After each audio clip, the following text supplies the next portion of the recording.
Punjabi radio USA ਸੁਣ ਰਹੇ ਸਾਰੇ ਸਰੋਤਿਆਂ ਨੂੰ ਪਿਆਰ ਸਤਿਕਾਰ ਸਹਿਤ ਨਿੱਘੀ ਜਿਹੀ ਸਤਿ ਸ੍ਰੀ ਅਕਾਲ। ਸਭ ਨੂੰ ਜੀਆਂ ਨੂੰ ਆਖਦੇ ਹਾਂ। ਸੋ ਪ੍ਰੋਗਰਾਮ 'ਚ ਆਪ ਸਭ ਦਾ ਸਵਾਗਤ ਹੈ। Update California. ਮੈਂ ਰਾਜਕਨਵੀਰ ਸਿੰਘ ਜੁੜ ਚੁੱਕੇ ਨੇ ਮੇਰੇ ਨਾਲ ਹਰਜੋਤ ਸਿੰਘ ਜੀ। ਜੀ ਆਇਆਂ ਨੂੰ ਹਰਜੋਤ ਸਿੰਘ ਜੀ, ਸਵਾਗਤ ਹੈ। ਸਤਿ ਸ੍ਰੀ ਅਕਾਲ। ਸਤਿ ਸ਼੍ਰੀ ਅਕਾਲ, ਧੰਨਵਾਦ ਜੀ ਆਇਆਂ ਨੂੰ। ਪੰਜਾਬੀ ਰੇਡੀਓ USA ਦੇ ਜਿੰਨੇ ਵੀ ਸਰੋਤੇ ਸਾਡੇ ਸਾਰੇ ਹੀ AM ਸਟੇਸ਼ਨਸ, FM ਸਟੇਸ਼ਨਸ, ਘਰਾਂ ਦੇ ਵਿੱਚ ਰੇਡੀਓ ਸੈਟਸ ਦੇ ਰਾਹੀਂ, ਟੈਲੀਫੋਨ ਦੇ ਰਾਹੀਂ, ਫੇਸਬੁੱਕ, YouTube ਤੇ ਲਾਈਵ ਦੇਖ ਰਹੇ ਹੋ, ਸੁਣ ਰਹੇ ਹੋ, ਸਾਰਿਆਂ ਨੂੰ ਜੀ ਆਇਆਂ ਨੂੰ ਤੇ ਬਹੁਤ ਹੀ ਪਿਆਰ ਤੇ ਸਤਿਕਾਰ ਭਰੀ ਸਤਿ ਸ੍ਰੀ ਅਕਾਲ। ਸਰੋਤਿਓ, ਅੱਜ ਜਨਵਰੀ ਦੀ 27 ਤਰੀਕ ਆ, ਦਿਨ ਮੰਗਲਵਾਰ ਆ, ਤੇ ਤੁਹਾਡੇ ਲਈ ਸ਼ਾਮ ਦਾ ਅਪਡੇਟ ਕੈਲੀਫੋਰਨੀਆ ਪ੍ਰੋਗਰਾਮ ਲੈ ਕੇ ਹਾਜ਼ਰ ਹੋਏ ਹਾਂ। ਸਾਡੇ ਅੱਜ ਦੇ ਇਸ ਪ੍ਰੋਗਰਾਮ ਨੂੰ ਤੁਹਾਡੇ ਸਾਰਿਆਂ ਤੱਕ ਪਹੁੰਚਾਉਣ 'ਚ ਸਹਿਯੋਗ ਕਰਦੇ ਨੇ ਖਾਲਸਾ ਇੰਸ਼ੋਰੈਂਸ ਏਜੰਸੀ, ਜਿਨ੍ਹਾਂ ਦੇ ਕੋਲੋਂ ਹਰ ਤਰੀਕੇ ਦੇ ਇੰਸ਼ੋਰੈਂਸ ਤੁਸੀਂ ਕਰਵਾ ਸਕਦੇ ਹੋ। ਇੰਸ਼ੋਰੈਂਸ ਬਾਰੇ ਪਤਾ ਕਰਨ ਲਈ ਕਾਲ ਕਰ ਸਕਦੇ ਹੋ 408-272-2500। ਟੇਰਕੀਆਣਾ ਇਮੀਗ੍ਰੇਸ਼ਨ ਲਾ ਫਰਮ US ਇਮੀਗ੍ਰੇਸ਼ਨ ਦਾ ਹੋਵੇ ਕਿਸੇ ਵੀ ਤਰੀਕੇ ਦਾ ਕੰਮ, ਕਾਲ ਅਟਰਨੀ ਜੇ ਟੇਰਕੀਆਣਾ 415-909-0503। ਕੁਲਵੰਤ ਸਿੰਘ, ਜਸਪਾਲ ਕੌਰ ਜੌਹਲ, ਸਤਨਾਮ ਸਿੰਘ ਟਾਟਲਾ ਯੂਨੀਵਰਸਿਟੀ, ਗੁਰਦੇਵ ਸਿੰਘ ਸੋਹਲ, ਬਲਜਿੰਦਰ ਸਿੰਘ, ਰਿਸ਼ਪਾਲ ਕੌਰ ਜੌਹਲ ਐਂਟੀਲੋਪ, ਜਸਵਿੰਦਰ ਨਾਗਰਾ ਰੋਜ਼ਵਿਲ, ਅਵਤਾਰ ਸਿੰਘ ਮੰਜ਼ਿਲ ਕਲੋਵਿਸ, ਜੋਗਾ ਸਿੰਘ ਪੁਆਰ ਔਰੰਜਵਿਲ, ਸਰਬਜੀਤ ਸਿੰਘ ਧੂਤ ਯੂਨੀਵਰਸਿਟੀ, ਗੁਰਨੇਜ ਸਿੰਘ ਬਾਗੜੀ ਫਰੈਸਨੋ। ਸਾਰਿਆਂ ਦਾ ਧੰਨਵਾਦ। ਜੇ ਤੁਸੀਂ ਵੀ ਇਸ ਪ੍ਰੋਗਰਾਮ ਨੂੰ ਸਪਾਂਸਰ ਕਰਨਾ ਚਾਹੁੰਦੇ ਹੋ, ਸੰਪਰਕ ਕਰੋ 408-722-7698। ਅੱਜ ਦੀਆਂ ਖਬਰਾਂ ਵੱਲ ਚੱਲੀਏ। ਜਿਸ ਤਰ੍ਹਾਂ ਸਵੇਰੇ ਆਪਾਂ ਤੁਹਾਡੇ ਨਾਲ ਸਾਂਝਾ ਕੀਤਾ ਸੀ ਵੀ ਕੈਲੀਫੋਰਨੀਆ ਦੇ ਵਿੱਚ ਹਾਈਵੇ 58 ਦੇ ਉੱਤੇ ਇੱਕ ਬਹੁਤ ਹੀ ਖਤਰਨਾਕ ਐਕਸੀਡੈਂਟ ਹੋਇਆ, ਜਿਹਦੇ ਨਾਲ 43 ਕਾਰਾਂ ਜੋ ਆ ਉਹ ਬੁਰੀ ਤਰ੍ਹਾਂ ਜਿਹੜੀਆਂ ਕਾਰਾਂ ਦਾ ਨੁਕਸਾਨ ਵੀ ਹੋਇਆ। 9 ਜਣੇ ਫੱਟੜ ਹੋਏ ਹੈਗੇ ਆ, ਤੇ ਸਾਰੀਆਂ ਜਿਹੜੀਆਂ ਈਸਟ ਬਾਉਂਡ ਲੇਨ ਸੀਗੀਆਂ ਉਹ ਕਲੋਜ਼ ਕਰਨੀਆਂ ਪਈਆਂ ਹਾਈਵੇ ਪੈਟਰੋਲ ਵਾਲਿਆਂ ਨੂੰ। ਬਲਕਿ ਇੱਕ ਟਾਈਮ ਤਾਂ ਦੋਨੋਂ ਸਾਈਡ ਜਿਹੜੇ ਆ, ਬੋਥ ਸਾਈਡਸ ਆਫ ਹਾਈਵੇ ਉਹ ਕਲੋਜ਼ ਰਹੇ ਹੈਗੇ ਆ, ਤੇ ਘੰਟਿਆਂ ਬੱਧੀ ਜਿਹੜਾ ਟ੍ਰੈਫਿਕ ਆ ਉਹ ਬੈਕਅਪ ਹੋ ਗਿਆ। ਈਸਟ ਬਾਉਂਡ ਹਾਈਵੇ 58 ਹਜੇ ਵੀ ਕਲੋਜ਼ ਹੈਗਾ, ਦੂਸਰੀ ਸਾਈਡ ਜਿਹੜੀ ਆ ਖੋਲ ਦਿੱਤੀ ਗਈ ਹੈਗੀ ਆ। ਸੋ ਸਾਨੂੰ ਵੀ ਕਈ ਕਾਲਸ ਆਈਆਂ ਸੀਗੀਆਂ ਆਪਣੇ ਸਰੋਤਿਆਂ ਦੀਆਂ, highway 58 East of tower line road, ਕਿਉਂਕਿ ਅੱਜ ਕੱਲ੍ਹ ਧੁੰਦ ਬੜੀ ਪੈਂਦੀ ਹੈਗੀ ਆ, ਤੇ ਇਹ ਸੈਂਟਰਲ ਵੈਲੀ ਦੇ ਵਿੱਚ ਧੁੰਦ ਦੇ ਨਾਲ ਮੈਕਸੀਮਮ ਐਕਸੀਡੈਂਟ ਹੁੰਦੇ ਆ। ਇਸ ਐਕਸੀਡੈਂਟ ਦੇ ਨਾਲ ਕਹਿੰਦੇ ਵੀ ਮਲਟੀਪਲ CHP ਯੂਨਿਟਸ ਨੂੰ ਰਿਸਪੌਂਡ ਕਰਨਾ ਪਿਆ ਇਸ ਸੀਨ ਦੇ ਉੱਤੇ। ਕਰਨ ਕਾਉਂਟੀ ਫਾਇਰ ਤੇ ਐਮਰਜੈਂਸੀ ਮੈਡੀਕਲ ਸਰਵਿਸਿਜ਼ ਨੇ ਦੱਸਿਆ ਹੈਗਾ। ਕਹਿੰਦੇ ਵੀ ਜਿੰਨੇ ਲੋਕ ਇਨਵੋਲਵ ਸੀ, ਮਾਸ ਕੈਜੁਅਲਟੀ ਟਰਾਮਾ ਰਿਸਪੌਂਸ ਨੂੰ ਵੀ ਇਨੀਸ਼ੀਏਟ ਕੀਤਾ ਗਿਆ ਸੀਗਾ। ਸੋ CHP ਦੀ ਇੱਕ multi disciplinary accident investigation team ਜਿਹੜੀ MAIT ਆ, ਉਹ ਇਨਵੈਸਟੀਗੇਸ਼ਨ ਦੇ ਨਾਲ ਜੋ ਆ ਅਸਿਸਟ ਕਰ ਰਹੀ ਹੈਗੀ ਆ। 43 ਕਾਰਾਂ ਟੋਟਲ ਇਸ ਐਕਸੀਡੈਂਟ ਦੇ ਵਿੱਚ ਇਨਵੋਲਵ ਸੀਗੀਆਂ। ਕਹਿੰਦੇ ਵਿਜ਼ੀਬਿਲਿਟੀ ਇੰਨੀ ਘੱਟ ਸੀ ਵੀ 50 ਤੋਂ 60 ਫੁੱਟ ਤੱਕ ਹੀ ਸਿਰਫ ਦਿਸਦਾ ਸੀਗਾ। ਵੱਖ-ਵੱਖ ਹਸਪਤਾਲਾਂ ਦੇ ਵਿੱਚ ਉਹਨਾਂ ਸਾਰਿਆਂ ਨੂੰ ਲਿਜਾਇਆ ਗਿਆ ਜੋ ਇਹਦੇ ਵਿੱਚ ਫੱਟੜ ਹੋਏ ਹੈਗੇ ਆ। ਕੈਲੀਫੋਰਨੀਆ ਹਾਈਵੇ ਪੈਟਰੋਲ ਨੇ ਵਾਰ-ਵਾਰ ਫਿਰ ਆਪਣੇ ਜਿਹੜੇ ਜਿੰਨੇ ਵੀ ਸਰੋਤੇ ਹੈਗੇ, ਜਿੰਨੇ ਵੀ ਲੋਕ ਹੈਗੇ ਆ ਜੋ ਹਾਈਵੇ ਤੇ ਚੱਲਦੇ ਹੈਗੇ ਆ, ਉਹਨਾਂ ਨੂੰ ਇਹ ਕਿਹਾ ਆ ਵੀ ਫੌਗੀ ਕੰਡੀਸ਼ਨ ਬਹੁਤ ਜ਼ਿਆਦੇ ਆ। ਸੋ ਸਭ ਤੋਂ ਪਹਿਲਾਂ ਤਾਂ ਇਹ ਆ ਵੀ ਸਲੋ ਡਾਊਨ ਕਰੋ, ਡਿਸਟੈਂਸ ਜਿਹੜਾ ਤੁਸੀਂ ਜ਼ਿਆਦਾ ਰੱਖੋ। ਜੇ ਹੁਣ 50-60 ਫੁੱਟ ਦੇ ਉੱਤੇ ਫੌਗ ਹੈਗੀ ਆ ਤੇ ਤੁਹਾਨੂੰ ਡਿਸਟੈਂਸ ਕਾਰਾਂ ਦੇ ਵਿੱਚ ਕਾਫੀ ਰੱਖਣਾ ਚਾਹੀਦਾ, ਤੇ ਲੋ ਬੀਮ ਹਾਈਲਾਈਟਸ ਜੋ ਆ ਉਹ ਯੂਜ਼ ਕਰੋ। High beam reflects off fog and reduce visuality, ਤੇ ਸਡਨ ਸਟਾਪ ਤੇ ਲੇਨ ਚੇਂਜ ਨੂੰ ਅਵੋਇਡ ਕਰੋ। ਤੇ ਜੇ ਵਿਜ਼ਿਬਿਲਿਟੀ ਟੂ ਲਿਮਿਟਡ ਬਣ ਜਾਂਦੀ ਆ ਤੇ ਸੇਫਲੀ ਕਹਿੰਦੇ ਭਈ ਰੋਡ ਤੋਂ ਐਗਜ਼ਿਟ ਕਰ ਲਓ, ਤੇ ਸਾਈਡ ਤੇ ਜੇ ਕਿਤੇ ਸੇਫ ਹੈਗਾ ਥੋੜੀ ਦੂਰ ਜਾ ਕੇ ਤੇ ਉੱਥੇ ਚਲੇ ਜਾਓ। ਤੇ ਜੇ ਤੁਸੀਂ ਡਿਲੇ ਕਰ ਸਕਦੇ ਆ ਆਪਣਾ ਟਰੈਵਲ, ਜਾਂ ਪੋਸਟਪੋਨ ਵੀ ਕਰ ਸਕਦੇ ਆ ਵੈਦਰ ਕੰਡੀਸ਼ਨ ਨੂੰ ਲੈ ਕੇ, ਤੇ ਇਹ ਕਰ ਲੈਣਾ ਚਾਹੀਦਾ ਹੈਗਾ। ਜੀ ਬਿਲਕੁਲ। ਅਗਲੀ ਜਿਹੜੀ ਹਰਜੋਤ ਸਿੰਘ ਦੀ ਗੱਲ ਕਰਦੇ ਜੀ, ਮਿਨੀਸੋਟਾ ਦੇ ਵਿੱਚ ਫੈਡਰਲ ਏਜੰਟਸ ਦੇ ਦੁਆਰਾ ਦੂਜੇ ਜਾਣੇ ਦੀ ਉਹਨਾਂ ਦੀ ਗੋਲੀਆਂ ਦੇ ਨਾਲ ਹੋਈ ਮੌਤ ਤੋਂ ਬਾਅਦ ਦੇ ਵਿੱਚ ਮਾਮਲਾ ਜਿਹੜਾ ਡਿਪਾਰਟਮੈਂਟ ਆਫ ਹੋਮਲੈਂਡ ਸਿਕਿਉਰਿਟੀ ਦੀ ਸਕੱਤਰ ਦੇ ਲਈ ਖਾਸਾ ਪੇਚੀਦਾ ਬਣਿਆ ਪਿਆ ਆ। ਉਸ ਦੇ ਰਿਜ਼ਾਈਨ ਦੀ, ਉਸ ਨੂੰ ਅਸਤੀਫਾ ਦੇਣ ਦੀ ਲਗਾਤਾਰ ਉਸ ਦੇ ਉੱਤੇ ਪ੍ਰੈਸ਼ਰ ਪੈ ਰਿਹਾ ਆ। ਡੈਮੋਕ੍ਰੇਟਸ ਦੇ ਨਾਲ ਹੁਣ 2 ਜਿਹੜੇ ਰਿਪਬਲਿਕਨ ਸੈਨੇਟਰਸ ਆ, ਉਹਨਾਂ ਨੇ ਵੀ ਕ੍ਰਿਸਟੀ ਨਿਯਮ ਨੂੰ ਅਸਤੀਫਾ ਦੇਣ ਦੇ ਲਈ ਆਖਿਆ ਆ। ਸੈਨੇਟਰ ਲੀਜ਼ਾ ਮਰਕੋਸਕੀ, ਥੌਮ ਟਿਲਿਸ ਕਹਿੰਦੇ ਵੀ ਇਹ ਪਹਿਲੇ GOP ਦੇ ਮੈਂਬਰ ਬਣੇ ਆ ਕਾਂਗਰਸ ਦੇ ਵਿੱਚ ਜਿਨ੍ਹਾਂ ਨੇ ਕ੍ਰਿਸਟੀ ਨਿਯਮ ਨੂੰ ਅਸਤੀਫਾ ਦੇਣ ਦੇ ਲਈ ਆਖਿਆ ਆ। ਜਿਸ ਦਿਨ ਐਲੈਕਸ ਪ੍ਰੈਟੀ ਦੀ ਮੌਤ ਹੁੰਦੀ ਆ ਫੈਡਰਲ ਏਜੰਟਸ ਦੀ ਜਿਹੜੀ ਗੋਲੀ ਦੇ ਨਾਲ, ਉਸ ਤੋਂ ਬਾਅਦ ਦੇ ਵਿੱਚ ਇਹਨਾਂ ਨੇ ਸ਼ਰੇਆਮ ਜਿਹੜਾ ਆ ਉਹ ਝੂਠ ਬੋਲਿਆ, ਇਸ ਨੂੰ ਡੋਮੈਸਟਿਕ ਟੈਰਰਿਸਟ ਆਖਿਆ, ਕਹਿੰਦੇ ਜੀ ਇਹ ਬੰਦੂਕ ਲਹਿਰਾ ਰਿਹਾ ਸੀਗਾ। ਇਹ ਹੋ ਗਿਆ, ਬਬੀਨੋ ਹੋ ਗਿਆ। ਦੋਨਾਂ ਨੇ ਇਸ ਤਰੀਕੇ ਦੇ ਨਾਲ ਗੱਲ ਨੂੰ ਮਰੋੜਾ ਦੇਣ ਦੀ ਕੋਸ਼ਿਸ਼ ਕੀਤੀ, ਪਰ ਕਿਉਂਕਿ ਸੈਂਕੜੇ ਹੀ ਜਿਹੜੀਆਂ ਵੀਡੀਓਜ਼ ਉਸ ਤੋਂ ਬਾਅਦ ਦੇ ਵਿੱਚ ਸਾਹਮਣੇ ਆ ਗਈਆਂ ਉਸ ਸ਼ੂਟਿੰਗ ਦੀਆਂ, ਜਿਸ ਤੋਂ ਵਿੱਚ ਇਹ ਸਾਫ਼ ਪਤਾ ਲੱਗਦਾ ਸੀਗਾ ਵੀ ਉਸਦੇ ਕੋਲ ਬੰਦੂਕ ਆ, ਉਹਦੇ ਹੱਥ 'ਚ ਸਿਰਫ ਨਹੀਂ ਸੀਗੀ, ਉਹਦੇ ਕੋਲ ਬੰਦੂਕ ਜ਼ਰੂਰ ਸੀਗੀ, ਕਿਉਂਕਿ ਕੰਸੀਲਡ ਕੈਰੀ ਉਹ ਕੈਰੀ ਕਰਨ ਦਾ ਲਾਇਸੈਂਸਡ ਹੋਲਡਰ ਸੀਗਾ, ਤੇ ਉਹਦੀ ਬੰਦੂਕ ਏਜੰਟਸ ਦੇ ਦੁਆਰਾ ਲੈ ਲਈ ਗਈ ਸੀ, ਪਰ ਉਸ ਦੇ ਬਾਵਜੂਦ ਵੀ ਉਸਨੂੰ ਗੋਲੀਆਂ ਮਾਰੀਆਂ ਗਈਆਂ। ਇੱਕ ਜਨਾਨੀ ਡਿੱਗੀ ਸੀ, ਉਸਨੂੰ ਉਹ ਬਚਾਉਣ ਦੀ ਕੋਸ਼ਿਸ਼ ਦੇ ਵਿੱਚ ਲੱਗਾ ਹੋਇਆ ਸੀਗਾ ਜਦ ਇਹ ਘਟਨਾ ਜਿਹੜੀ ਉਹ ਵਾਪਰੀ ਆ। ਉਧਰ ਜਿਹੜੇ ਡੈਮੋਕ੍ਰੇਟਸ ਆ, ਉਹਨਾਂ ਨੇ ਹੁਣ ਜਿਹੜਾ ਦਬਾਅ ਜਿਹੜਾ ਉਹ ਵਧਾਇਆ ਆ, ਤੇ ਹੁਣ ਉਹ ਕਹਿ ਰਹੇ ਆ ਵੀ ਜੇ ਉਹ ਰਿਜ਼ਾਈਨ ਨਹੀਂ ਕਰਦੀ ਤਾਂ ਡਿਪਾਰਟਮੈਂਟ ਆਫ ਹੋਮਲੈਂਡ ਸਿਕਿਉਰਿਟੀ ਦੀ ਜਿਹੜੀ ਸਕੱਤਰ ਆ ਕ੍ਰਿਸਟੀ ਨਿਓਮ ਆ, ਉਸ ਨੂੰ ਉਹ ਇੰਪੀਚ ਕਰ ਦੇਣਗੇ। ਅੱਜ ਰਾਸ਼ਟਰਪਤੀ ਟਰੰਪ ਨੇ ਜਿਹੜੀ ਮੁਲਾਕਾਤ ਕੀਤੀ ਸੀ ਕ੍ਰਿਸਟੀ ਨਿਓਮ ਦੇ ਨਾਲ, ਸਵੇਰ ਦੀਆਂ ਖਬਰਾਂ 'ਚ ਵੀ ਆਪਾਂ ਦੱਸਿਆ ਸੀਗਾ ਵੀ ਉਹ ਕਹਿ ਰਹੇ ਆ ਵੀ ਮੈਂ ਉਹਦੀ ਪੂਰੀ ਸਪੋਰਟ ਦੇ ਵਿੱਚ ਆ। ਹੁਣ ਕਹਿੰਦੇ ਵੀ ਉਹਦੇ ਕੋਲ ਬੰਦੂਕ ਨਹੀਂ ਸੀ ਹੋਣੀ ਚਾਹੀਦੀ। ਰਾਸ਼ਟਰਪਤੀ ਟਰੰਪ ਨੇ ਵੀ ਜਿਹੜੀਆਂ ਇਹ ਗੱਲਾਂ ਕਹਿ ਦਿੱਤੀਆਂ। ਹੁਣ ਸੈਕਿੰਡ ਅਮੈਂਡਮੈਂਟ ਜਿਹੜੀ ਹਵਾ ਦੇ ਵਿੱਚ ਉੱਡ ਗਈ ਆ, ਉਹ ਹੁਣ ਕਿੱਦਾਂ ਬਣੂਗਾ, ਇਹ ਗੱਲ ਬੜੀ ਅਜੀਬ ਜੀ ਲੱਗ ਰਹੀ ਆ। ਬਰਥ ਰਾਈਟ ਦੀ ਅਮੈਂਡਮੈਂਟ, ਉਹਦੇ ਉਲਟ ਅਦਾਲਤ ਵਿੱਚ ਪਹੁੰਚੇ ਪਏ ਆ ਟਰੰਪ ਹੁਣੀ।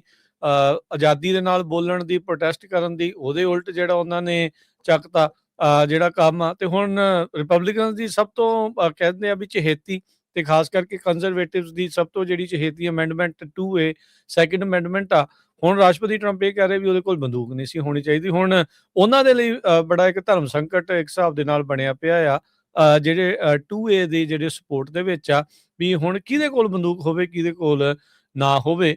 ਕੀ ਬਿਨਾਂ ਕਹੇ ਇਹ ਕਹਿ ਰਹੇ ਆ ਵੀ ਜਿਹੜੀਆਂ ਗਨਸ ਆ ਉਹ ਪ੍ਰੋਬਲਮ ਆ, ਉਹਦੇ ਕਰਕੇ ਇਹ ਸਾਰਾ ਕੁਝ ਹੋਇਆ ਆ। ਇਹ ਹੁਣ ਆਪ ਹੀ ਆਪਣੀਆਂ ਗੱਲਾਂ ਦੇ ਵਿੱਚ ਕਿਤੇ ਨਾ ਕਿਤੇ ਜਿਹੜੇ ਉਹ ਫਸਦੇ ਨਜ਼ਰ ਆ ਰਹੇ ਆ। ਸੋ ਡੈਮੋਕ੍ਰੇਟਸ ਨੇ ਅਲਟੀਮੇਟਮ ਦੇ ਦਿੱਤਾ ਆ ਜਿਹੜੀ ਹਾਊਸ ਵਾਲਿਆਂ ਨੂੰ, ਵੀ ਭਾਈ ਆਰਟੀਕਲਸ ਆਫ ਇੰਪੀਚਮੈਂਟ ਆ, ਉਸ ਦੇ ਉੱਤੇ ਜਿਹੜਾ ਉਹ ਅਗਲੇ ਮਹੀਨੇ ਜਿਹੜਾ ਉਹ ਸਾਈਨ ਤੁਸੀਂ ਕਰੋ, ਜੇ ਇਸ ਤੋਂ ਪਹਿਲਾਂ ਅਸਤੀਫਾ ਨਹੀਂ ਦਿੰਦੀ ਹੈਗੀ। ਕਹਿੰਦੇ ਵੀ ਮਹੀਨੇ ਦੀ ਸ਼ੁਰੂਆਤ ਦੇ ਵਿੱਚ ਪਹਿਲਾਂ ਵੀ ਇਸ ਦੇ ਉਲਟ ਇੰਪੀਚਮੈਂਟ ਦੇ ਆਰਟੀਕਲਸ ਆ ਉਹ ਇੰਟਰੋਡਿਊਸ ਕੀਤੇ ਜਿਹੜੇ ਉਹ ਜਾ ਰਹੇ ਸੀਗੇ ਰਿਨੇ ਗੁੱਡ ਦੀ ਜਿਹੜੀ ਆ ਉਹ ਮੌਤ ਤੋਂ ਬਾਅਦ ਦੇ ਵਿੱਚ। ਸੋ 2 US ਸਿਟੀਜ਼ਨਸ ਦੀ ਜਿਹੜੀ ਮੌਤ ਹੋ ਚੁੱਕੀ ਆ ਗੋਲੀਆਂ ਦੇ ਨਾਲ, ਫੈਡਰਲ ਏਜੰਟਸ ਦੇ ਜਿਹੜਾ ਉਹ ਦੁਆਰਾ। ਸੋ ਉਹਦੇ ਕਰਕੇ ਹੁਣ ਖਾਸਾ ਜਿਹੜਾ ਦਬਾਅ ਆ, ਤੇ ਕੁਝ ਰਿਪਬਲਿਕਨਸ ਵੀ ਉਹੀ ਮੰਗ ਕਰ ਰਹੇ ਆ ਵੀ ਇਸ ਨੂੰ ਹੁਣ ਅਸਤੀਫਾ ਦੇ ਦੇਣਾ ਜਿਹੜਾ ਉਹ ਚਾਹੀਦਾ ਆ। ਥੌਮ ਟਿਲਸ ਦੇ ਉਲਟ ਤਾਂ ਰਾਸ਼ਟਰਪਤੀ ਟਰੰਪ ਪਹਿਲਾਂ ਹੀ ਕਾਫੀ ਜ਼ਿਆਦਾ ਬੋਲਦੇ ਆ। ਇਸਨੇ ਕਿਹਾ ਵੀ ਮੈਂ ਅਗਲੀ ਦੀ ਰੀਇਲੈਕਟ ਵੀ ਨਹੀਂ ਜਿਹੜਾ ਹੋਣਾ, ਤੇ ਐਡਮਿਨਿਸਟ੍ਰੇਸ਼ਨ ਦੀ ਜਿਹੜੀ ਵਿਚਾਰਧਾਰਾ ਤੋਂ ਇੱਕ ਹਿਸਾਬ ਦੇ ਨਾਲ ਉਲਟ ਹੋ ਕੇ ਨਿਯਮ ਦੀ ਜਿਹੜੀ ਹੁਣ ਅਸਤੀਫੇ ਦੀ ਮੰਗ ਕਰ ਰਹੇ ਆ। ਕੈਲਮੇਟਰਸ ਇਹ ਰਿਪੋਰਟ ਕਰ ਰਿਹਾ ਵੀ ਹੁਣ ਕੈਲੀਫੋਰਨੀਆ ਦੇ ਜਿਹੜੇ ਡੈਮੋਕ੍ਰੇਟਸ ਆ ਉਹ ਬਾਪੇ ਜਿਹੜੇ ਸਾਥੀ ਕਾਂਗਰਸਮੈਨ ਆ ਉਹਨਾਂ ਨੂੰ ਅਰਜ਼ ਕਰ ਰਿਹਾ ਵੀ ਗਵਰਨਮੈਂਟ ਸ਼ਟਡਾਊਨ ਹੋਣੀ ਚਾਹੀਦੀ ਆ। ਜਦੋਂ ਤੋਂ ਹੀ ਮਿਨੇਸੋਟਾ ਦੇ ਵਿੱਚ ਫੈਡਰਲ ਏਜੰਟਸ ਨੇ ਜੋ ਨਰਸ ਆ ਉਸ ਨੂੰ ਗੋਲੀਆਂ ਦੇ ਨਾਲ ਮਾਰ ਦਿੱਤਾ ਸੀਗਾ। 50 ਦੇ ਕਰੀਬ ਜਿਹੜੇ ਡੈਮੋਕ੍ਰੇਟ ਸਟੇਟ ਸੈਨੇਟਰ ਤੇ ਅਸੈਂਬਲੀ ਮੈਂਬਰਸ ਹੈਗੇ ਆ, ਉਹਨਾਂ ਨੇ ਕਿਹਾ ਵੀ ਮੋਰ ਦੈਨ ਹਾਫ ਦਾ ਪਾਰਟੀ ਕਾਕਸ ਜੋ ਉਹ ਇੱਕ ਤਰ੍ਹਾਂ ਦੇ ਨਾਲ ਸਲੇਇੰਗ ਜੋ ਹੋਈ ਹੈਗੀ ਆ ਐਲੈਕਸ ਪ੍ਰੈਟੀ ਦੀ, ਉਹਦੀ ਬਿਲਕੁਲ ਨਿੰਦਾ ਕਰਦੇ ਹੈਗੇ ਆ। ਵੈਟਰਨ ਅਫੇਅਰ ਇੰਟੈਂਸਿਵ ਕੇਅਰ ਦੇ ਵਿੱਚ ਨਰਸ ਸੀ, ਉਹ ਕੰਮ ਕਰਦਾ ਸੀ। ਸੋ ਲਾਅ ਮੇਕਰਸ ਨੇ ਇਹ ਕਿਹਾ ਆ ਵੀ ਸਾਡੀ ਮਿਨੇਸੋਟਾ ਦੇ ਲੋਕਾਂ ਦੇ ਨਾਲ ਸੋਲੀਡੈਰਿਟੀ ਹੈਗੀ ਆ, ਤੇ ਹੋਰ ਸ਼ਹਿਰਾਂ ਦੇ ਵਿੱਚ ਵੀ ਤੇ ਸਟੇਟਾਂ ਦੇ ਨਾਲ ਵੀ ਜਿੱਥੇ federal law enforcement agent target ਕਰ ਰਹੇ ਹੈਗੇ ਆ, ਤੇ ਉਹ ਟਰੰਪ ਐਡਮਿਨਿਸਟ੍ਰੇਸ਼ਨ ਦਾ ਵਿਰੋਧ ਵੀ ਕਰ ਰਿਹਾ ਕਿਉਂਕਿ ਐਡਮਿਨਿਸਟ੍ਰੇਸ਼ਨ ਮਿਲਟਰਾਈਜੇਸ਼ਨ ਆਫ ਅਮਰੀਕਾ ਕਰ ਰਿਹਾ ਹੈਗਾ ਸ਼ਹਿਰਾਂ ਵਿੱਚ ਤੇ ਸਟੇਟਾਂ ਵਿੱਚ। ਤੇ ਇਹਨਾਂ ਨੇ ਇਹ ਕਿਹਾ ਆ ਵੀ ਜੋ ਹੁਣ ਮੀਟਿੰਗ ਹੋਣੀ ਆ ਜਿਹਦੇ ਵਿੱਚ ਫੰਡਿੰਗ ਹੋਣੀ ਆ ਬਿੱਲ ਦੀ, ਤੇ ਉਸ ਨੂੰ ਜਿਹੜਾ ਰੋਕਿਆ ਜਾਵੇ ਤਾਂ ਕਿ ਜਿਹੜਾ ਆਈਸ ਨੂੰ ਫੰਡਿੰਗ ਨਾ ਦਿੱਤੀ ਜਾਵੇ। ਤੇ ਜੇ ਗਵਰਨਮੈਂਟ ਸ਼ਟਡਾਊਨ ਵੀ ਕਰਨੀ ਪੈਂਦੀ ਆ ਤਾਂ ਉਸ ਦਾ ਪੂਰਾ ਸਾਥ ਦੇਣਾ ਚਾਹੀਦਾ ਹੈਗਾ ਵੀ ਹਾਂ ਗਵਰਨਮੈਂਟ ਸ਼ਟਡਾਊਨ ਕਰੋ ਜਦੋਂ ਤੱਕ, ਜਿਸ ਤਰ੍ਹਾਂ ਤੁਸੀਂ ਪਹਿਲਾਂ ਦੱਸਿਆ ਵੀ ਕ੍ਰਿਸਟੀ ਨੋਇਮ ਜਾਂ ਜਿਹੜਾ ਟਰੰਪ ਐਡਮਿਨਿਸਟ੍ਰੇਸ਼ਨ ਆ ਉਹਨਾਂ ਨੂੰ ਕਟਹਿਰੇ 'ਚ ਨਹੀਂ ਲਿਆਂਦਾ ਜਾਂਦਾ ਵੀ ਤੁਸੀਂ 2 ਲੋਕਾਂ ਦੀ ਜਿਹੜੀ ਆ ਗੋਲੀ ਮਾਰ ਕੇ ਹੱਤਿਆ ਕੀਤੀ ਹੈਗੀ ਆ। ਜੀ ਮਿਨੇਸੋਟਾ ਤੋਂ ਇਹ ਖਬਰ ਆ ਰਹੀ ਹੈ, ਇੱਕ ਬੰਦੇ ਨੇ ਇਲਹਾਨ ਉਮਰ ਦੇ ਉੱਤੇ ਕੁਛ ਪਦਾਰਥ ਸਿੱਟਣ ਦੀ ਜਿਹੜੀ ਉਹ ਕੋਸ਼ਿਸ਼ ਕੀਤੀ ਹੈ, ਜਦੋਂ ਇੱਕ ਟਾਊਨ ਹਾਲ ਮੀਟਿੰਗ ਦੇ ਵਿੱਚ ਲੱਗੀ ਹੋਈ ਸੀ। ਕਹਿੰਦੇ ਵੀ ਉਸ ਦੇ ਉੱਤੇ ਉਹਨੇ ਸਪਰੇਅ ਕੀਤਾ ਆ ਅਨਨੋਨ ਸਬਸਟੈਂਸ ਦੇ ਨਾਲ। ਕਹਿੰਦੇ ਵੀ ਸੱਟ ਚੋਟ ਤਾਂ ਉਸਦੇ ਨਹੀਂ ਲੱਗੀ। ਇਹ ਇਨਸੀਡੈਂਟ ਤੋਂ ਬਾਅਦ ਵੀ ਉਹ ਉੱਥੇ ਬੋਲਦੀ ਜਿਹੜੀ ਉਹ ਰਹੀ ਹੈਗੀ ਆ। ਰਾਸ਼ਟਰਪਤੀ ਟਰੰਪ ਹੁਣਾਂ ਦੇ ਦੁਆਰਾ ਲਗਾਤਾਰ ਇਲਹਾਨ ਉਮਰ ਜਿਹੜੀ ਕਿ ਸੋਮਾਲੀ ਡਿਸੈਂਟ ਦੀ ਹੈਗੀ ਆ, ਉਸ ਦੇ ਉਲਟ ਕਾਫੀ ਜ਼ਿਆਦਾ ਬਿਆਨਬਾਜ਼ੀ, ਤਿੱਖੀ ਬਿਆਨਬਾਜ਼ੀ ਜਿਹੜੀ ਆ ਕਰਦੇ ਰਹੇ ਆ। ਕਈਆਂ ਨੇ ਤਾਂ ਉਸ ਨੂੰ ਰੇਸਿਸਟ ਰਿਮਾਰਕ ਵੀ ਟਰੰਪ ਹੁਣਾਂ ਦੇ ਦੁਆਰਾ ਆਖਿਆ। ਇਲਹਾਨ ਉਮਰ ਹੁਣ ਮੰਗ ਕਰ ਰਹੀ ਹੈ ਵੀ ਆਈਸ ਨੂੰ ਹੀ ਅਬੋਲਿਸ਼ ਕਰ ਦਿੱਤਾ ਜਾਵੇ, ਹੋਮਲੈਂਡ ਸਿਕਿਉਰਿਟੀ ਨੂੰ ਰਿਜ਼ਾਈਨ ਕਰਨਾ ਚਾਹੀਦਾ, ਨਹੀਂ ਤਾਂ ਜਿਹੜੀ ਇੰਪੀਚਮੈਂਟ ਦੀ ਗੱਲ ਆਪਾਂ ਕਰਕੇ ਹਟੇ ਆ ਵੀ ਉਹ ਹੋਣੀ ਚਾਹੀਦੀ ਆ। ਕਹਿੰਦੇ ਵੀ ਇਹ ਗੱਲ ਕਰਨ ਤੋਂ ਪਹਿਲਾਂ ਹੀ ਇੱਕ ਬੰਦਾ ਕਮਰੇ ਦੇ ਵਿੱਚੋਂ ਜਿਹੜਾ ਉੱਠ ਕੇ ਆਇਆ ਤੇ ਕੋਈ ਲਿਕੁਇਡ ਉਸ ਦੇ ਉੱਤੇ ਉਸਨੇ ਸਪਰੇਅ ਕਰਨ ਦੀ ਕੋਸ਼ਿਸ਼ ਜਿਹੜੀ ਕੀਤੀ ਹੈ। ਸਿਕਿਉਰਿਟੀ ਗਾਰਡ ਨੇ ਉਸ ਨੂੰ ਰੋਕ ਲਿਆ ਸੀਗਾ। ਸੋ ਇਹ ਚੀਜ਼ ਜਿਹੜੀ ਕਹਿੰਦੇ ਵੀ ਇਸ ਟਾਈਮ ਵਾਪਰੀ ਹੈ। ਉਮਾਰ ਦਾ ਕਾਂਗਰੈਸ਼ਨਲ ਆਫਿਸ ਮਿਨੇਐਪਲਸ ਦੀ ਪੁਲਿਸ ਤੇ ਯੂਐਸ ਕੈਪੀਟਲ ਪੁਲਿਸ ਉਸਨੇ ਅਜੇ ਤੱਕ ਇਸ ਦੇ ਬਾਰੇ ਕੋਈ ਜਾਣਕਾਰੀ ਨਹੀਂ ਦਿੱਤੀ, ਪਰ ਬੰਦੇ ਨੂੰ ਉੱਥੋਂ ਨਾਲ ਦੇ ਨਾਲ ਹੀ ਕਮਰੇ ਚੋਂ ਕੱਢ ਦਿੱਤਾ ਹੈਗਾ ਆ। ਇਲਹਾਨ ਉਮਰ ਨੇ ਜਿਹੜਾ ਕਿਹਾ ਵੀ ਵੀ ਵਿਲ ਕੰਟੀਨਿਊ, ਵੀ ਇਹ ਫਿਰ ਗਾਲ ਕੱਢੀ ਉਹਨੇ ਐਫ ਵਰਡ ਵਰਤ ਕੇ ਅਤੇ ਕਿਹਾ ਵੀ they are not going to get away with this, ਵੀ ਇਹਦੇ ਤੋਂ ਜਿਹੜਾ ਉਹ ਬਚਣਗੇ ਜਿਹੜੇ ਉਹ ਨਹੀਂ। ਸੋ ਹੁਣ ਉਹਨੇ ਕਾਹਦੀ ਸਪਰੇਅ ਕੀਤੀ ਆ ਉਸ ਦੀ ਜਾਂਚ ਜਿਹੜੀ ਆ ਉਸ ਤੋਂ ਬਾਅਦ ਦੇ ਵਿੱਚ ਹੀ ਪਤਾ ਲੱਗੇਗਾ। ਜੀ, ਅਗਲੀ ਖਬਰ ਵੱਲ ਚਲੀਏ ਤੇ ਸਟੂਡੀਓ ਸਿਟੀ ਕੈਲੀਫੋਰਨੀਆ ਦੇ ਵਿੱਚ ਇੱਕ ਹੋਮ ਓਨਰ ਨੇ ਉਹਨਾਂ ਚੋਰਾਂ ਦੇ ਉੱਤੇ ਗੋਲੀ ਚਲਾ ਦਿੱਤੀ ਜੋ ਉਹਦੇ ਘਰ ਨੂੰ ਲੁੱਟਣ ਆਏ ਸੀਗੇ। ਇਹ ਖਬਰ ਆ ਰਹੀ ਆ ਵੀ ਸਟੂਡੀਓ ਸਿਟੀ ਜੋ ਸ਼ਹਿਰ ਆ ਲਾਸ ਐਂਜਲਸ ਏਰੀਏ ਦੇ ਲਾਗੇ, ਤੇ ਉੱਥੇ 4:40 ਤੜਕੇ ਇਹ ਮਲਟੀ ਲੈਵਲ ਘਰ ਹੈਗਾ 11600 ਬਲਾਕ ਆਫ ਲਾਰਲ ਕ੍ਰੈਸਟ ਡਰਾਈਵ, ਜਿੱਥੇ ਕਿ ਦੋ ਬਰਗਲਰ ਜੋ ਆ ਘਰ ਦੇ ਵਿੱਚ ਐਂਟਰ ਹੋਣ ਦੀ ਕੋਸ਼ਿਸ਼ ਕਰਨ ਲੱਗੇ ਤੇ ਘਰ ਵਾਲੇ ਜੋ ਸੀ ਉਹ ਜਾਗਦੇ ਸੀ ਤੇ ਉਹਨਾਂ ਨੇ ਗੋਲੀਆਂ ਚਲਾ ਦਿੱਤੀਆਂ। ਲਾਸ ਐਂਜਲਸ ਦੀ ਪੁਲਿਸ ਡਿਪਾਰਟਮੈਂਟ ਨੇ ਇਹ ਕਿਹਾ ਵੀ ਹਿਲ ਟਾਪ ਨੇਬਰਹੁੱਡ ਦੇ ਉੱਤੇ ਇਹ ਘਰ ਆ, ਵੈਂਚਰਾ ਤੇ ਲਾਰਲ ਕੈਨੀਅਨ ਬੁਲੇਵਰਡ ਦੇ ਉੱਤੇ। ਜੋ ਇੰਟਰੂਡਰ ਸੀਗੇ ਉਹਨਾਂ ਦੇ ਉੱਤੇ ਗੋਲੀਆਂ ਚਲਾਈਆਂ, ਪਰ ਇਹ ਨਹੀਂ ਪਤਾ ਚੱਲਾ ਵੀ ਉਹ ਜਿਹੜੇ ਦੋ ਮੇਲ ਪਤਾ ਲੱਗੇ ਹੈਗੇ ਆ ਕੈਮਰੇ ਦੇ ਵਿੱਚ ਜਿਨ੍ਹਾਂ ਨੇ ਹੁੱਡੀਜ਼ ਪਾਈਆਂ ਹੋਈਆਂ ਸੀਆਂ, ਉਹ ਉੱਥੋਂ ਭੱਜ ਗਿਆ ਵੀ ਉਹਨਾਂ ਦੇ ਵੀ ਕਿਸੇ ਤਰ੍ਹਾਂ ਦੀ ਗੋਲੀ ਲੱਗੀ ਹੈ ਜਾਂ ਨਹੀਂ। ਸੋ ਕਾਫੀ ਹੋਮ ਓਨਰਸ ਅੱਜ ਕੱਲ੍ਹ ਅਲਰਟ ਰਹਿੰਦੇ ਆ ਵੀ ਜਿੱਥੇ ਰੋਬਰੀਆਂ ਹੁੰਦੀਆਂ ਜਾਂ ਬਰਗਲਰ ਐਂਟਰ ਕਰਨ ਦੀ ਕੋਸ਼ਿਸ਼ ਕਰਦੇ ਆ, ਤੇ ਅਮਰੀਕਾ 'ਚ ਤੁਹਾਨੂੰ ਪਤਾ ਹੀ ਆ ਵੀ ਫਸਟ ਅਮੈਂਡਮੈਂਟ ਦੇ ਉੱਤੇ ਤਹਿਤ ਲੋਕਾਂ ਨੇ ਹਥਿਆਰ ਬਹੁਤ ਰੱਖੇ ਹੋਏ ਆ ਤੇ ਕਿਸੇ ਤਰ੍ਹਾਂ ਵੀ ਜਿਹੜੇ ਆ ਉਹ ਅੱਗਿਓਂ ਗੋਲੀ ਚਲਾ ਸਕਦੇ ਹੈਗੇ ਆ। ਸੋ ਨੇਬਰਹੁੱਡ ਪੂਰੀ ਤਰ੍ਹਾਂ ਜਿਹੜੀ ਅਲਾਰਮ ਹੋ ਗਈ ਜਦੋਂ ਗੋਲੀਆਂ ਚੱਲੀਆਂ, ਤੇ ਬਾਅਦ ਦੇ ਵਿੱਚ ਪੁਲਿਸ ਇਸ ਦੀ ਇਨਵੈਸਟੀਗੇਸ਼ਨ ਜ਼ਰੂਰ ਕਰ ਰਹੀ ਆ, ਪਰ ਹਜੇ ਤੱਕ ਉਹ ਜੋ ਐਂਟਰ ਹੋਣ ਦੀ ਕੋਸ਼ਿਸ਼ ਕਰ ਰਹੇ ਸੀ ਬੰਦੇ, ਉਹ ਫੜੇ ਨਹੀਂ ਗਏ ਹੈਗੇ। ਕੈਲੀਫੋਰਨੀਆ ਦੀ ਸਟੇਟ ਸੈਨੇਟ ਨੇ ਅੱਜ ਸੈਨੇਟ ਬਿੱਲ 747 ਨੋ ਕਿੰਗਸ ਐਕਟ ਉਸ ਨੂੰ ਪਾਸ ਕਰ ਦਿੱਤਾ ਹੈ। 10 ਦੇ ਮੁਕਾਬਲੇ 30 ਵੋਟਾਂ ਦੇ ਨਾਲ ਪਾਰਟੀ ਲਾਈਨ ਦੇ ਉੱਤੇ ਇਸ ਦੇ ਵਿੱਚ ਵੋਟ ਹੋਈ ਆ। ਇਹ ਜਿਹੜਾ ਬਿੱਲ ਆ ਸਟੇਟ ਸੈਨੇਟਰ ਜਿਹੜੇ ਸਕਾਟ ਵੀਨਰ ਆ ਉਹਨਾਂ ਦੁਆਰਾ ਪੇਸ਼ ਕੀਤਾ ਗਿਆ ਸੀ ਪਿਛਲੇ ਸਾਲ ਦੇ ਵਿੱਚ, ਜਿਹੜੇ ਸੈਨ ਫਰਾਂਸਿਸਕੋ ਤੋਂ ਆ। ਇਸ ਬਿੱਲ ਦੇ ਤਹਿਤ ਜੇ ਇਵੈਂਚੁਅਲੀ ਬਿੱਲ ਪਾਸ ਹੁੰਦਾ, ਕਾਨੂੰਨ ਬਣਦਾ ਆ, ਤਾਂ ਫੈਡਰਲ ਆਫਿਸਰਸ ਨੂੰ ਸੂ ਕੀਤਾ ਜਾ ਸਕਦਾ ਆ ਸੂਬੇ ਦੀ ਜਿਹੜੀ ਸਟੇਟ ਦੇ ਜਿਹੜੇ ਲੋਕ ਆ, ਬਸ਼ਿੰਦੇ ਆ, ਉਹਨਾਂ ਦੇ ਦੁਆਰਾ, ਜੇ ਉਹਨਾਂ ਨੂੰ ਲੱਗਦਾ ਵੀ ਉਹਨਾਂ ਦੀਆਂ ਜਿਹੜੀਆਂ ਰਾਈਟਸ ਆ ਉਹਨਾਂ ਦੀ ਵਾਇਲੇਸ਼ਨ ਕੀਤੀ ਗਈ ਆ ਫੈਡਰਲ ਆਫਿਸਰਸ ਦੇ ਦੁਆਰਾ। ਇਹ ਹੁਣ ਬੜੀ ਤੇਜ਼ੀ ਦੇ ਨਾਲ ਹਰਜੋਤ ਸਿੰਘ ਜੀ ਇਸ ਗੱਲੋਂ ਵੀ ਪਾਸ ਹੋ ਗਿਆ ਵੀ ਹੁਣ ਮਿਨੇਸੋਟਾ ਦੇ ਵਿੱਚ ਜੋ ਰੌਲਾ ਰੱਪਾ ਪਿਆ ਆ, 2 ਜਾਣਿਆਂ ਦੀ ਜਿਹੜੀ ਮੌਤ ਹੋਈ ਆ ਉਸ ਤੋਂ ਬਾਅਦ ਦੇ ਵਿੱਚ ਜਿਹੜੇ ਸੈਨੇਟਰ ਵੀਨਰ ਆ ਉਹਨਾਂ ਨੇ ਇਹ ਕਿਹਾ ਵੀ ਭਾਈ, ਕਹਿੰਦੇ ਵੀ ਇਸ ਮੌਕੇ ਇੰਪੋਸੀਬਲ ਆ ਫੈਡਰਲ ਆਫਿਸਰਸ ਨੂੰ ਸਿਵਲ ਰਾਈਟ ਵਾਇਲੇਸ਼ਨ ਦੇ ਲਈ ਜਿਹੜਾ ਉਹ ਸੂ ਕਰਨਾ। ਸੋ ਕਹਿੰਦੇ ਵੀ California is not going to let these thugs get away with this। So federal agents ਜਿਹੜੇ ਲਾ ਇਨਫੋਰਸਮੈਂਟ ਦੇ ਆ ਉਹਨਾਂ ਨੂੰ ਇਹ ਹੁਣ ਠੱਗ ਜਿਹੜੇ ਲਾਅ ਮੇਕਰ ਆ ਉਹ ਇਸ ਭਾਸ਼ਾ ਦੇ ਨਾਲ ਜਿਹੜਾ ਉਹਨਾਂ ਨੂੰ ਬੁਲਾ ਰਹੇ ਹੈਗੇ ਆ।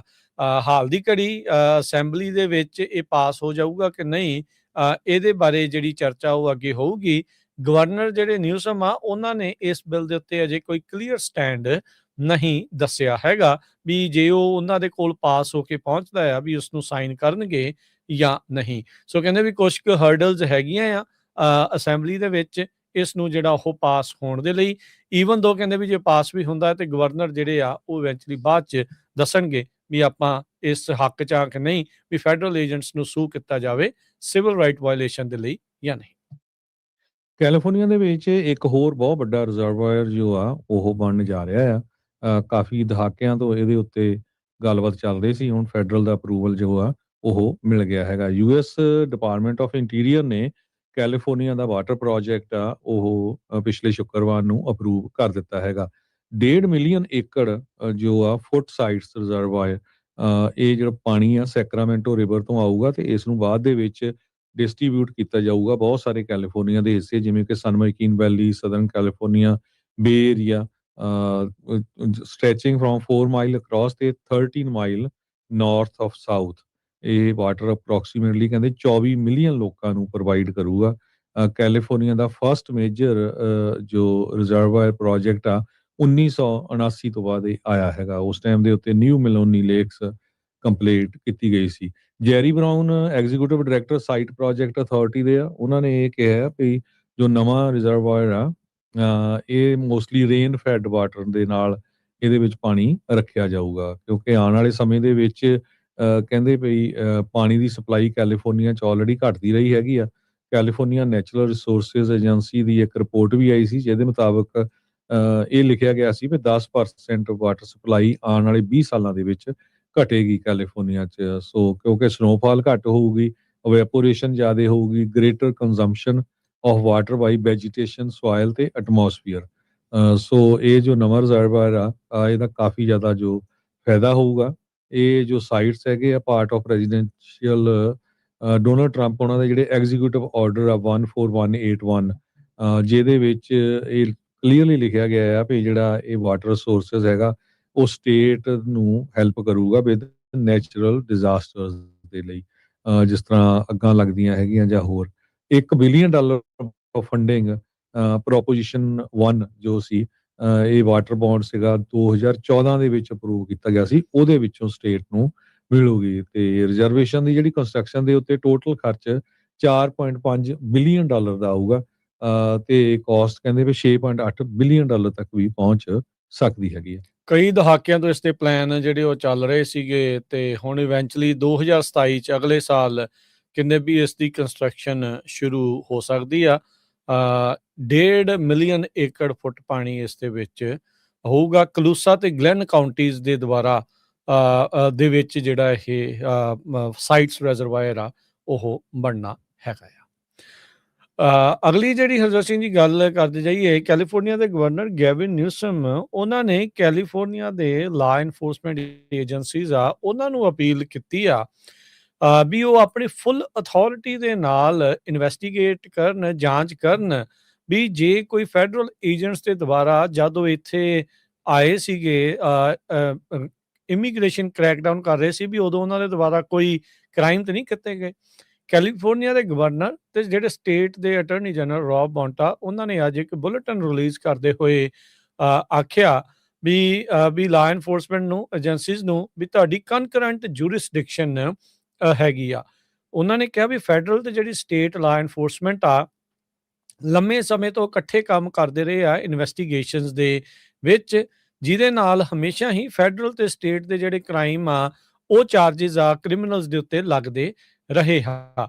ਕਹਿੰਦੇ ਵੀ ਇਹਦੇ ਵਿੱਚ ਇਹੀ ਮੰਨਿਆ ਜਾਂਦਾ ਆ ਵੀ ਤੁਹਾਡੀ ਲਾ ਐਨਫੋਰਸਮੈਂਟ ਜਿਹੜੀ ਏਜੰਸੀ ਆ ਉਹ ਇੱਕ ਦੂਜੇ ਦੀ ਇਨਵੈਸਟੀਗੇਸ਼ਨ 'ਚ ਕੋਈ ਵਿਘਨ ਅਬਸਟਰਕਸ਼ਨ ਜਿਹੜੀ ਉਹ ਨਹੀਂ ਪਾਉਂਦੀ ਹੈਗੀ। ਸੋ ਉਹਨਾਂ ਨੇ ਹੁਣ ਬੇਸਿਕਲੀ ਲਾ ਐਨਫੋਰਸਮੈਂਟ ਕੈਲੀਫੋਰਨੀਆ ਦੀ ਲੋਕਲ ਲਾ ਐਨਫੋਰਸਮੈਂਟ ਨੂੰ ਇੱਕ ਹਿਸਾਬ ਦੇ ਨਾਲ ਆਜ਼ਾਦੀ ਦੇਣ ਦੀ ਗੱਲ ਆਖੀ ਆ ਜਾਂ ਉਹਨਾਂ ਨੂੰ ਚੇਤਾ ਕਰਾਇਆ ਆ ਵੀ ਭਾਈ ਤੁਸੀਂ ਵੀ ਇਹ ਫੈਡਰਲ ਏਜੰਟਸ ਦੇ ਉਲਟ ਜੇ ਤੁਹਾਨੂੰ ਸ਼ੱਕ ਆ ਵੀ ਇਹਨਾਂ ਨੇ ਕ੍ਰਾਈਮ ਕੀਤੇ ਆ ਵੀ ਇਹਨਾਂ ਦੀ ਇਨਵੈਸਟੀਗੇਸ਼ਨ ਅੱਗੇ ਕਰ ਸਕਦੇ ਹੈਗੇ ਆ। 2028 ਦੇ ਜਿਹੜੇ ਪੋਸੀਬਲ ਲਾਈਕਲੀ ਪ੍ਰੈਜ਼ੀਡੈਂਸ਼ੀਅਲ ਕੰਟੈਂਡਰ ਆ ਡੈਮੋਕ੍ਰੇਟ ਪਾਰਟੀ ਵੱਲੋਂ ਨਿਊਸਮ, ਉਹਨਾਂ ਨੇ ਇਹ ਜਿਹੜੀ ਬੁਲੇਟਿਨ ਆ ਹੁਣ ਉਦੋਂ ਜਾਰੀ ਕੀਤੀ ਆ ਜਦ ਫੈਡਰਲ ਏਜੰਟਸ ਦੇ ਹੱਥੋਂ ਬੀਤੇ ਸ਼ਨੀਚਰਵਾਰ ਐਲੈਕਸ ਪ੍ਰੈਟੀ ਦੀ ਮੌਤ ਹੋ ਜਾਂਦੀ ਹੈਗੀ ਆ। ਸੋ ਸਟੇਟ ਤੇ ਲੋਕਲ ਲਾ ਐਨਫੋਰਸਮੈਂਟ ਨੂੰ ਕਿਹਾ ਆ ਵੀ ਤੁਸੀਂ ਫਰੰਟ ਲਾਈਨ ਦੇ ਉੱਤੇ ਆ ਤੇ ਇਨਸ਼ੋਰ ਕਰੋ ਵੀ ਜਿਹੜਾ ਡਿਊ ਪ੍ਰੋਸੈਸ ਆ ਉਹ ਪੂਰਾ ਹੋਵੇ ਤੇ ਲੋਕਾਂ ਦਾ ਜਿਹੜਾ ਭਰੋਸਾ ਹੈ, ਪਬਲਿਕ ਟਰਸਟ ਆ, ਤੁਹਾਡੇ ਵਿੱਚ ਬਣਿਆ ਰਵੇ। ਪ੍ਰੈਜ਼ੀਡੈਂਟ ਟਰੰਪ ਉਹਨਾਂ ਨੇ ਇੱਕ ਪ੍ਰੀਐਂਪਟ ਜੋ ਕਹਿੰਦੇ ਪਰਮਿਟਿੰਗ ਪ੍ਰੋਸੈਸ ਜੋ ਲਾਸ ਐਂਜਲਸ ਦੇ ਵਿੱਚ ਘਰਾਂ ਨੂੰ ਅੱਗ ਲੱਗੀ ਸੀ ਉਹਦੇ ਸੰਬੰਧ ਦੇ ਵਿੱਚ ਐਗਜ਼ੀਕਿਊਟਿਵ ਆਰਡਰ ਜਾਰੀ ਕਰ ਦਿੱਤਾ ਹੈਗਾ ਆ। ਉਹ ਸਾਰੇ ਜਿਹੜੇ ਵਾਈਲਡ ਫਾਇਰ ਵਿਕਟਮਸ ਹੈਗੇ ਆ ਤਾਂ ਕਿ ਉਹ ਆਪਣੇ ਘਰਾਂ ਨੂੰ ਜਲਦੀ ਤੋਂ ਜਲਦੀ ਬਣਾ ਸਕਣ।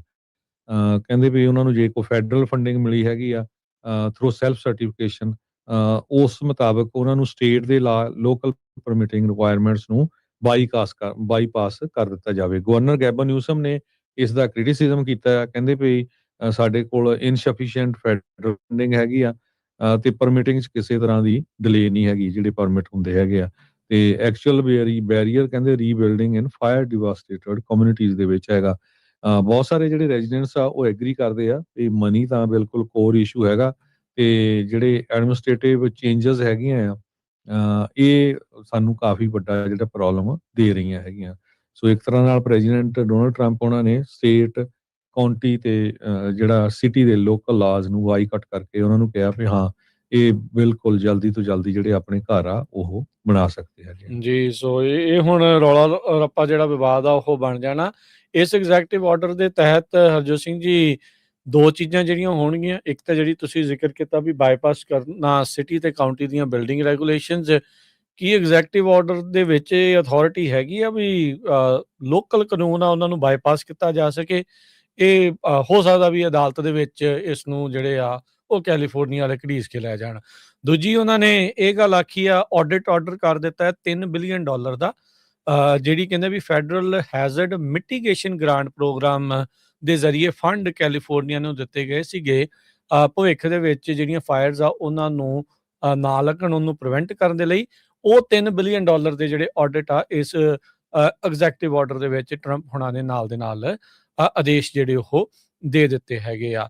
ਜਿੱਦਾਂ ਤੁਸੀਂ ਦੱਸਿਆ ਵੀ ਗਵਰਨਰ ਸਾਹਿਬ ਤਾਂ ਕਹਿ ਰਹੇ ਆ ਵੀ ਨਹੀਂ, ਪ੍ਰੈਜ਼ੀਡੈਂਟ ਹੁਣਾਂ ਨੇ ਤਾਂ ਆਏ ਸੀਗੇ ਉਦੋਂ ਸਾਲ ਪਹਿਲਾਂ ਗੱਲ ਕਰਕੇ ਗਏ ਆ, ਪਰ ਅਜੇ ਤੱਕ ਦੀਵਾਨੀ ਵੀ ਜਿਹੜੀ ਕਹਿੰਦੇ ਰਿਲੀਜ਼ ਨਹੀਂ ਕੀਤੀ ਤੇ ਮਨੀ ਜਿੱਦਾਂ ਤੁਸੀਂ ਦੱਸਿਆ ਵੀ ਉਹ ਪ੍ਰੋਬਲਮ ਹੈਗੀ ਆ। ਸੋ ਕਾਫੀ ਕੁਛ ਜਿਹੜਾ ਹਰਜੋਤ ਸਿੰਘ ਜੀ ਇਸ ਟਾਈਮ ਚੱਲ ਰਿਹਾ ਆ ਪਰ ਇਹ ਹੁਣ ਲੀਗਲ ਅਥਾਰਟੀ ਦਾ ਮਸਲਾ ਪੈ ਜਾਊਗਾ ਵੀ ਐਗਜ਼ੈਕਟਿਵ ਆਰਡਰ ਲੋਕਲ ਜਾਂ ਸਟੇਟ ਲਾਜ਼ ਦੇ ਉੱਤੋਂ ਦੀ ਚੱਲ ਸਕਣਗੇ ਜਾਂ ਨਹੀਂ।